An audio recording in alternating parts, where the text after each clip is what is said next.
അല്ലോഗ്രാഫ്റ്റ് എന്ന് പറഞ്ഞാൽ മറ്റൊരു മനുഷ്യൻ്റെ ഒരു അവയവം നമ്മളുടെ ബോഡിയിൽ സ്പെയർ ചെയ്യാൻ പറ്റുന്നില്ല. എന്തെങ്കിലും ഒരു പാർട്ട്, കാർട്ടിലേജ്, ബോൺ അല്ലെ ലിഗമെൻറ്റ് കട്ടായി പോയി, അല്ലെ ട്യൂമർ കാരണം നമ്മൾ കട്ട് ചെയ്ത് കളഞ്ഞു, അല്ലെങ്കിൽ ഒന്നിൽ കൂടുതൽ ലിഗമെൻറ്റുകൾ പൊട്ടി. നമ്മൾക്ക് ഒരു സിംഗിൾ ലിഗമെൻ്റൊക്കെ പൊട്ടുമ്പോൾ നമുക്ക് നമ്മുടെ തന്നെ ബോഡിയിലെ ഏതെങ്കിലും ഭാഗം എടുത്ത് നമുക്ക് പകരം വെച്ച് കൊടുക്കാൻ പറ്റും.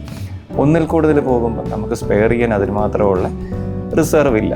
അല്ലെങ്കിൽ ടെൻഡൻസ് ആണ് നമ്മൾ സാധാരണ കൂടുതലായും ലിഗമെൻറ്റ് പൊട്ടുമ്പോൾ യൂസ് ചെയ്യുന്നത്. അതിന് മാത്രം സ്പെയർ ചെയ്യാൻ ലിഗമെൻറ്റ്സ് ടെൻഡൻ ഇല്ലാതെ വരുമ്പോൾ മൾട്ടി ലിഗമെൻറ്റ്സിനായിരിക്കും ഒന്നിൽ കൂടുതൽ ലിഗമെൻറ്റുകൾ പൊട്ടുന്ന ആക്സിഡൻറ്റ്സ്, കളിക്കിട പരിക്ക്.